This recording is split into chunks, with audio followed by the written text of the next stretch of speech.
Good evening, everybody. Welcome to the Pits of Motor Chaos with your host, Dave. I got a line special guest, legendary Ricky Ruiz, the driver of the Nevada Rattler Nitro Fuel Altered. How you doing, Ricky? I'm doing great, Dave. Thank you for having me.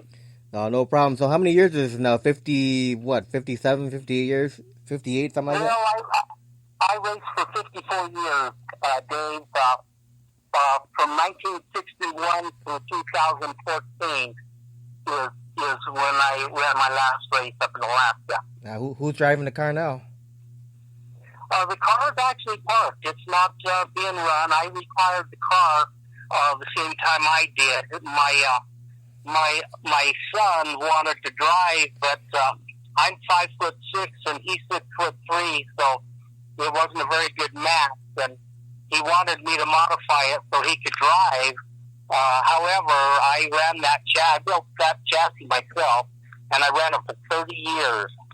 I built it in 1984 and retired in 2014. And it's the same car that had two funny car bodies on it, plus the altered. And so it's pretty old pipe, even though it was oversized. I decided to park it. And if he decides that he really wants to race, we'll build a new car for him. Yeah, okay. So 1961 you started racing. Correct. And that was on that was a street race? Well, actually, we raced it in the airport with one of my street rods. It was a 1931 Model A 5-window coupe.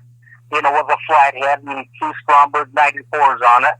And I got hooked. My first drag race, there was nothing greater. Of course, in the 60s, street racing was pretty popular, which I grew up in a little town that it was a farm ranching town. There was a lot of roads out in the country, that went straight for, I think one road probably goes straight for, I'm going to say 15 miles, so we had a lot of places we could go out there. And then when I went to my first drag race, which my high school buddy took me to in 1961, who later became my team manager for my operation, and was at my last race when I retired, and most of them during the time of my racing. And just got hooked, just loved it. So you've raced alcohol and nitro cars, correct? Yeah, we ran through the most of the cars up until 1974. I started out with my flathead was an E-altered car, and then I built a little 34 Ford pickup, chopped channel section, shortened, no fenders, nothing.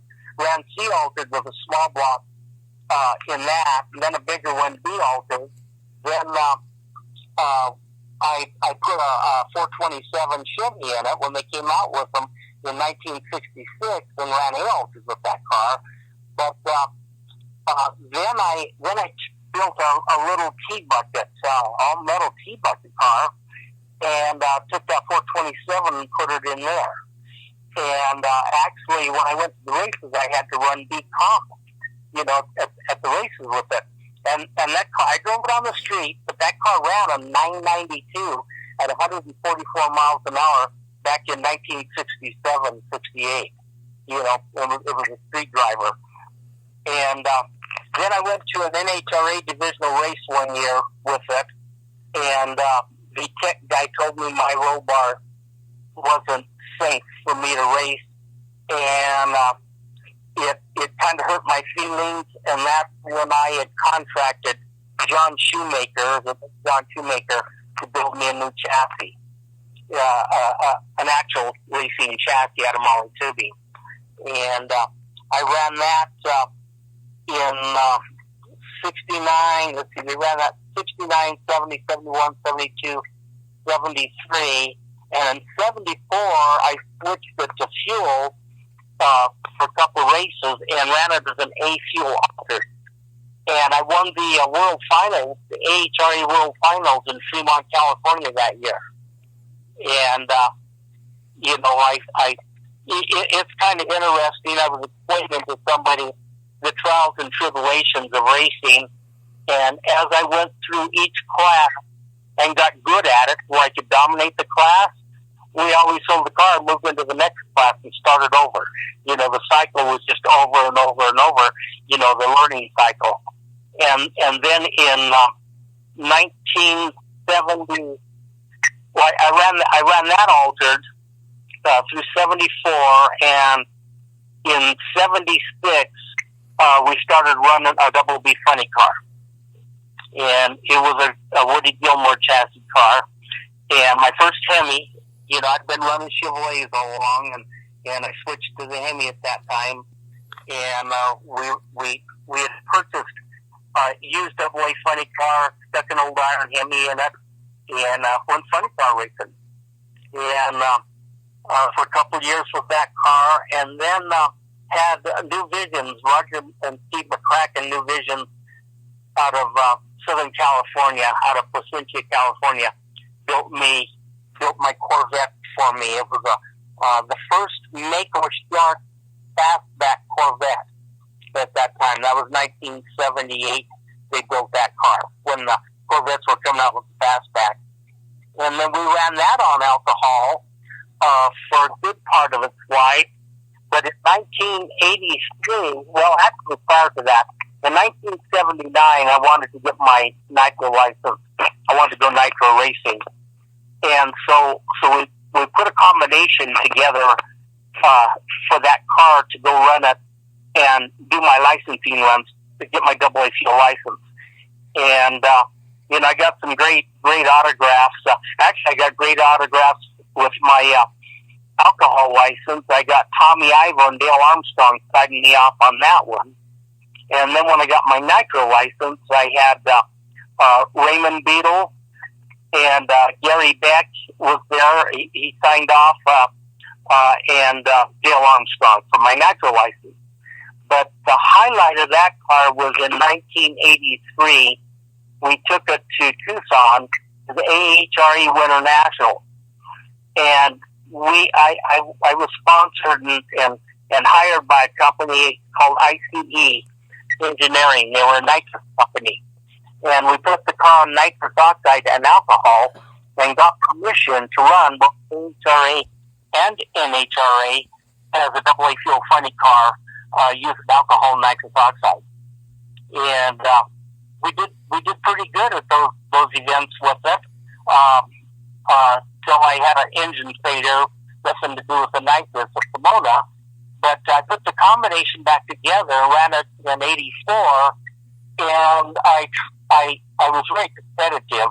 Tried to get bookings with the car at some of the tracks where all the match racing was going on, and nobody was really interested in how fast the car was.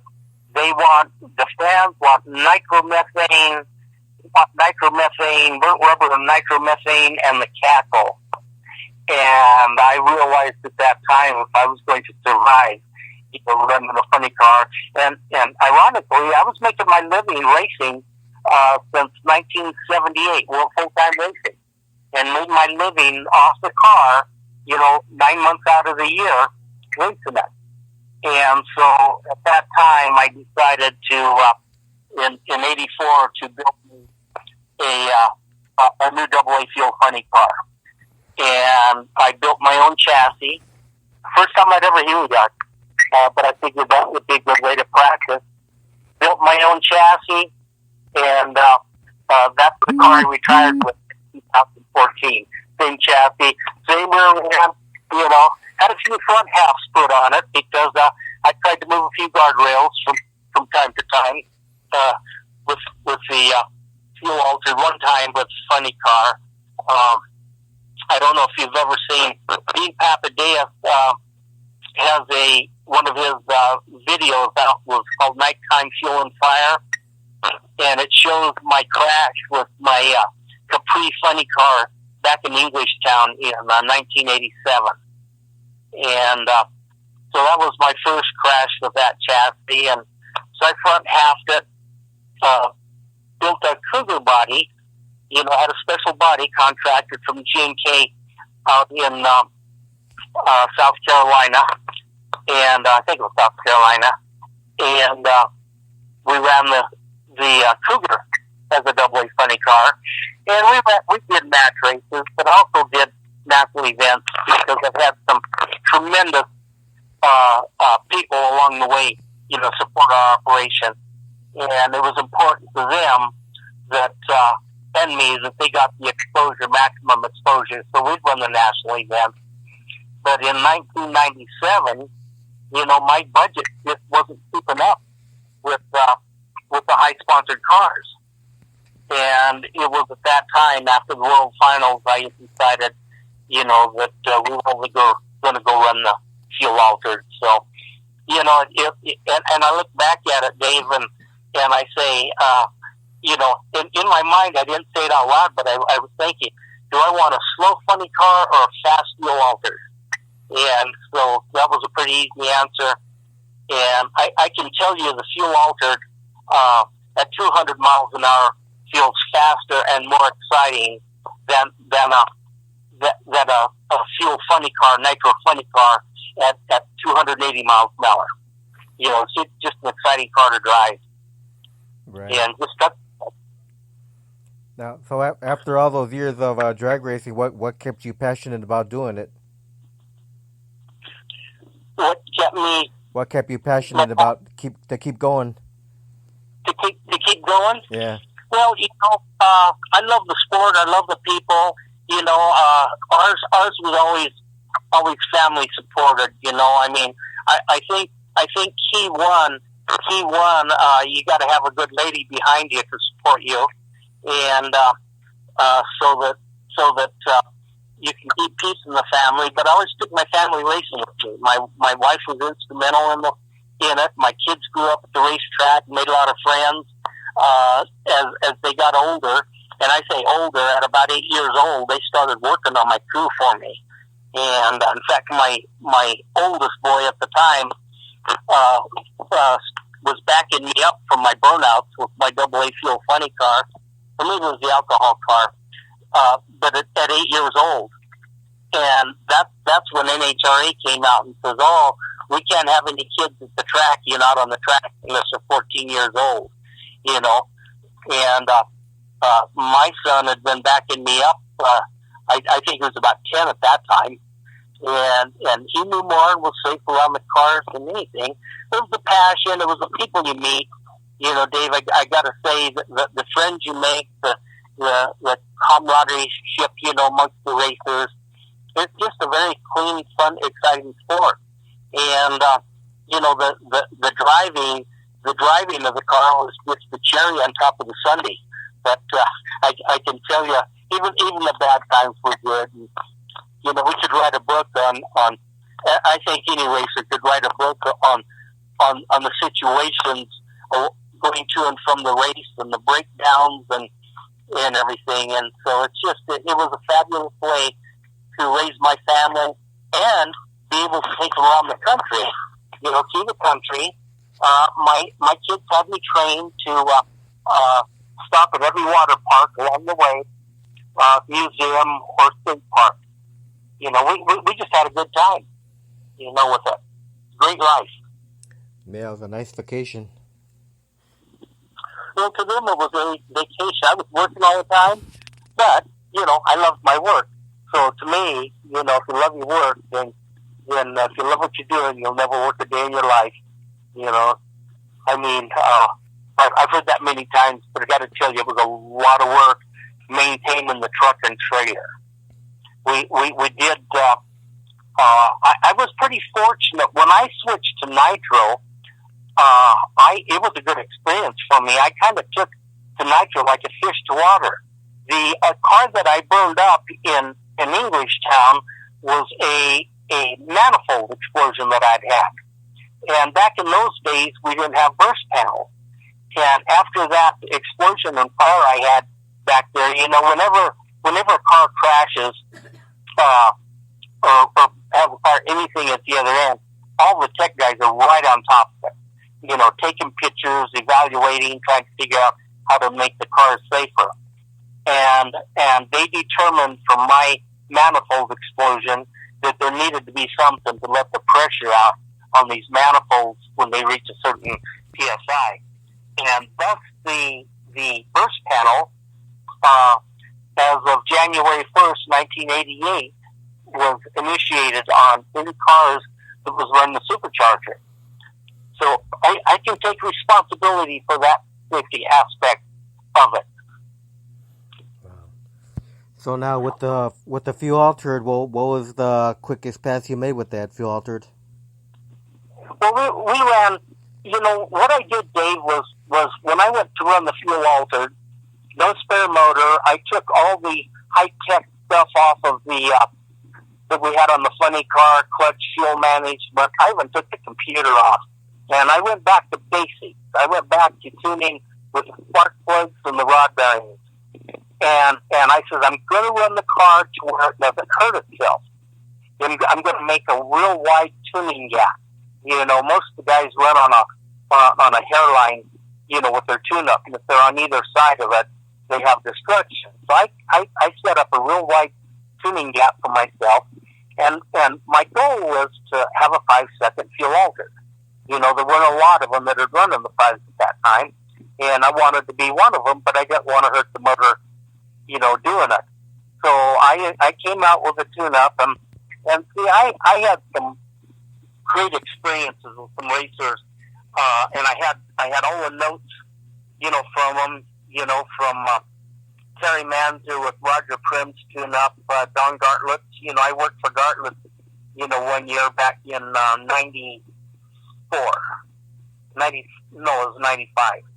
I worked for Gartlett's, and so I had a lot of notes, and so I put all these notes out on on my desk one winter, and I wanted to find out what the common was, so I could put a tune-up together.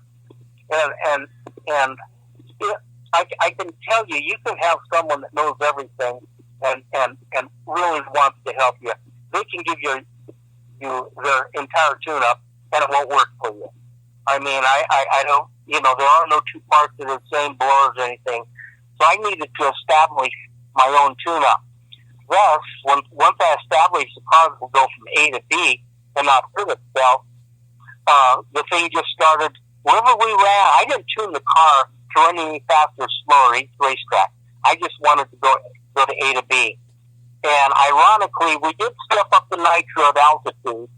And at Salt Lake, Boise, we ran a 584, 244 in Boise, which was, at the time our best number.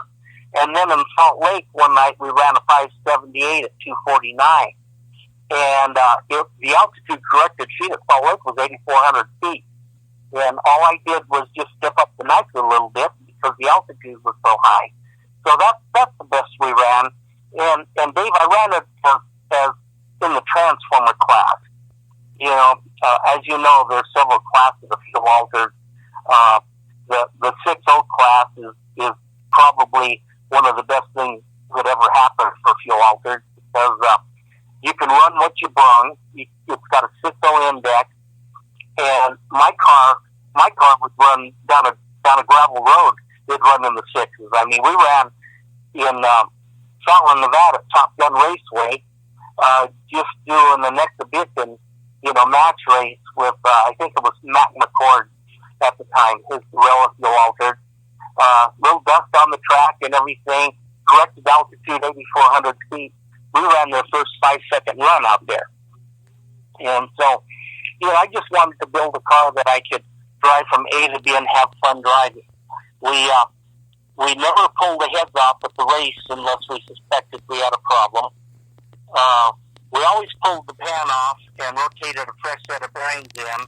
I would inspect the old bearings to see if I needed to change my tune-up, which was very rare. And then I'd send them to Polymer Dynamics, the old bearings, have them coated, and recycle them in. And we ran one motor. It was a used block I bought, but we ran that block for 13 years. We just, the key to me was not hurting any parts, going A to B. And in my way of thinking, if you go A to B, full throttle, with a nitro motor, you got to run in the 5. And sure enough, we were low six, high second car just about everywhere we ran. Wow, that's pretty cool. That's awesome. Now, Well, now for the Fuel Alter, did you have any sponsors at all during the years? but I have a lot of people helping me out. Nobody was really major, but all of them were critical. I look at it that way. And I always look at it this way. If you got 100 people helping you, and you lose one or two, you can survive. A lot of these guys that have these big sponsors, they lose their sponsors, and they're done. They're done. And Justice Brothers, stood behind me from let's see, they started helping me in 1976 with my first funny car, and they stuck with me all the way through. And Lucas Oil, helped me, and I have to say, I have been sponsored by Pennzoil, Quaker State, Valvoline, and Cam 2 and Lucas. I've been sponsored by Champion Spark Plugs, NGK Spark Plugs. So all of those little contingent sponsors keep you going out there. And in 2001, I picked up a local meat sponsor here. And he started feeding my crew and myself really, really good. But then he started financially helping me too. And he helped me right up until my retirement too. So I have a list of sponsors.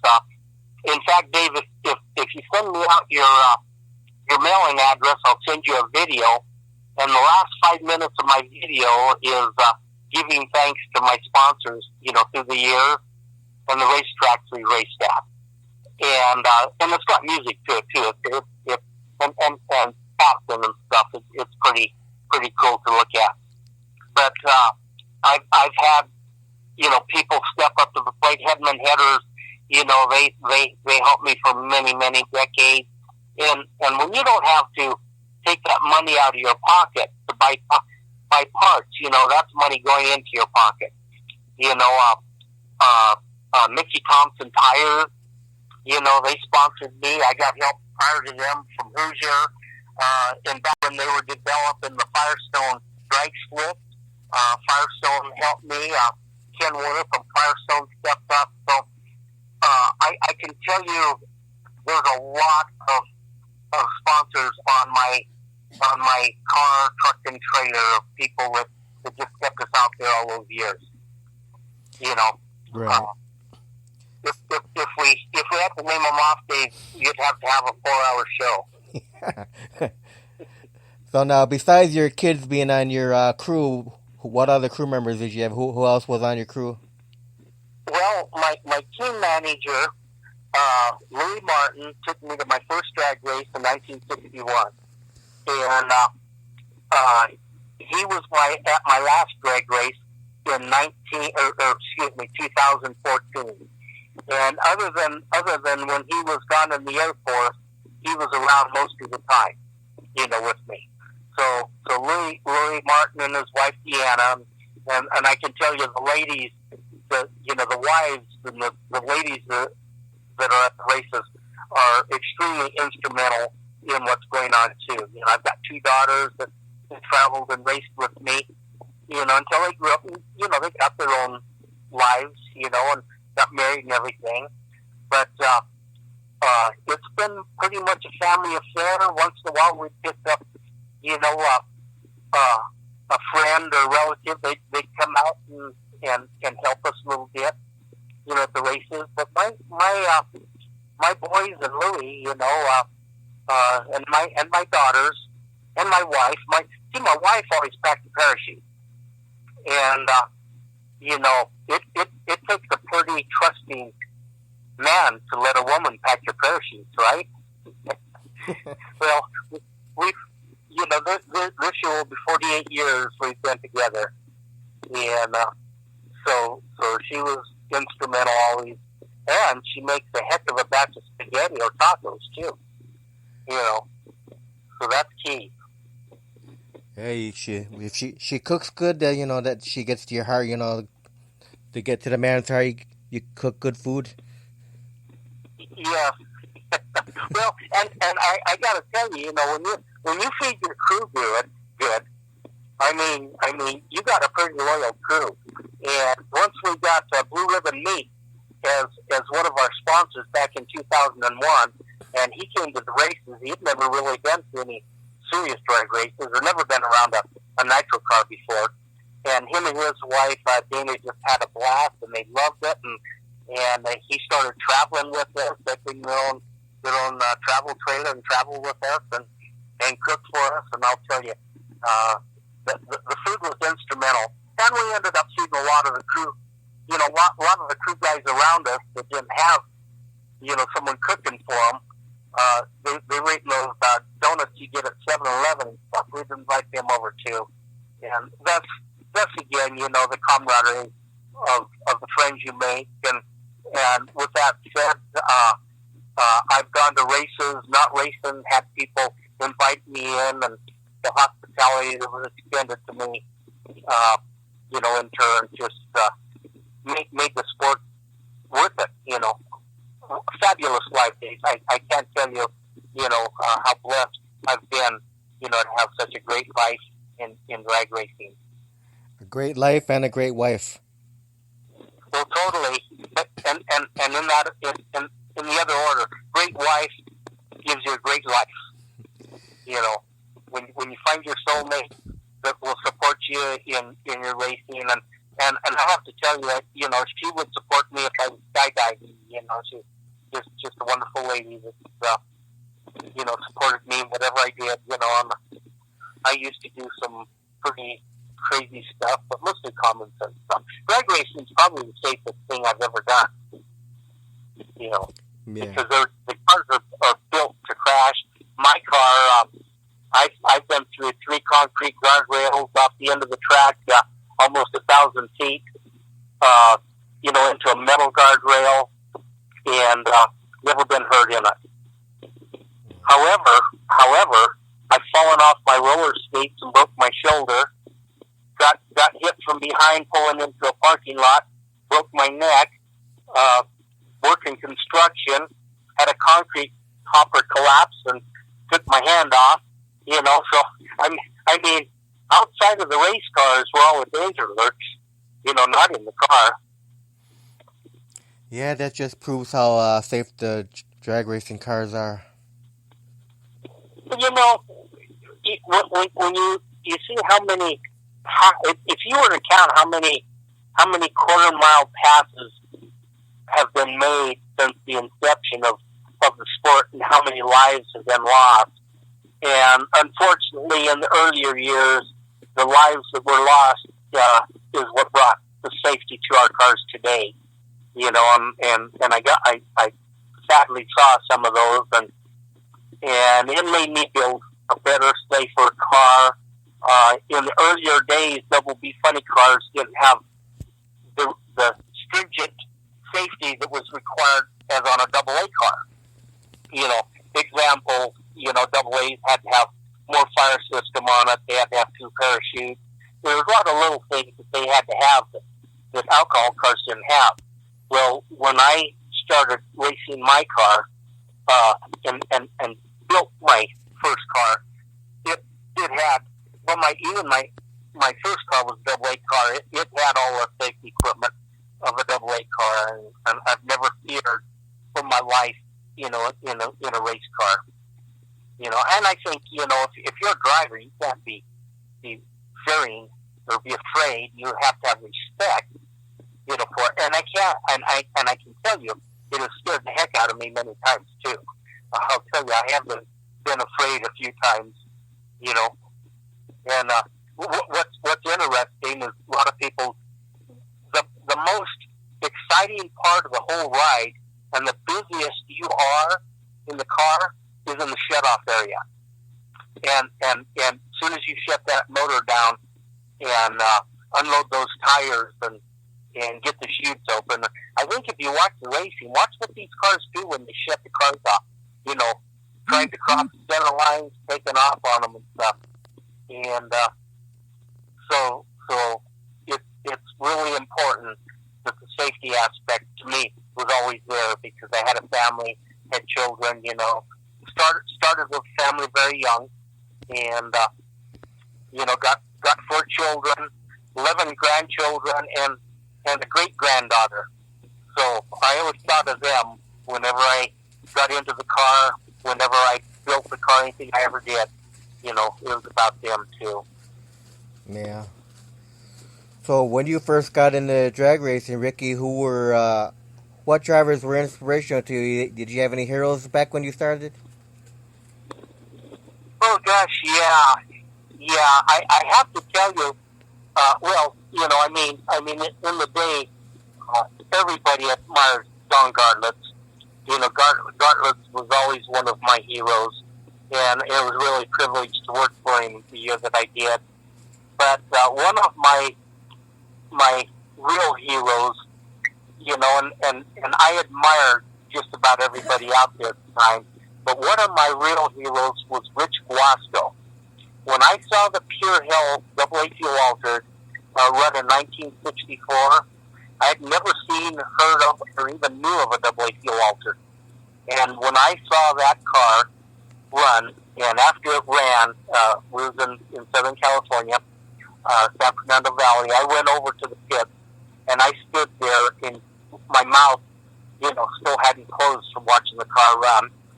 And I watched Rich Guasco work around that car, and I said to myself, you know what? That's the car I want to drive. That's what I want to have as a AA fuel altered. And took me a lot of years, many decades went by, but I held on to that dream and my admiration, and through the years, Rich and I became really good friends. We street rotted together, back in the 70s. He had, he still got that 29 Roadster that he won the Oakland Roadster show with. And I built me a blowing tea bucket, candy apple purple, and I'd go to the rod runs in Northern California, and we'd always run into each other. So I would have to say Rich Guasco is probably more instrumental in my direction of drag racing than anybody. Now, with that said, the heroes, McEwen, Prudhomme, Gordy Bonin, Dale Poldy, I admired all those. John Forrest, Forrest, I knew Forrest back in the years before he was anybody or anything, and a lot of people, the other races and stuff just wouldn't help him out because they thought he was, arrogant, and that's just John Forrest. So we'd be at a race, and he had a fire just about most races I can remember, and whoever his crew chief was, they'd send him out to find parts to fix the car, and while they were putting it back together, and I got to know John Forrest back in the I think around 76 or 77. It was, when he was out trying to get stuff to take his car back together and his fire escape and everything. And I have to say, if you really know the real John Forrest and know where his heart was and what it takes to be a champion, a real champion. And fortunately, I have about a dozen friends that are personal friends now that are world champions. And as I look at them and saw what they went through, I admire every one of them. Gary Beck, Robert Height. I took Robert to one of his first drag races back when I think he was 12 years old, up in Medford, Oregon. They were doing a funny car show up there, and he was living in Alturas, and one of my sponsors was Petroling. And in the days, I had a crew cab dually that ran on propane.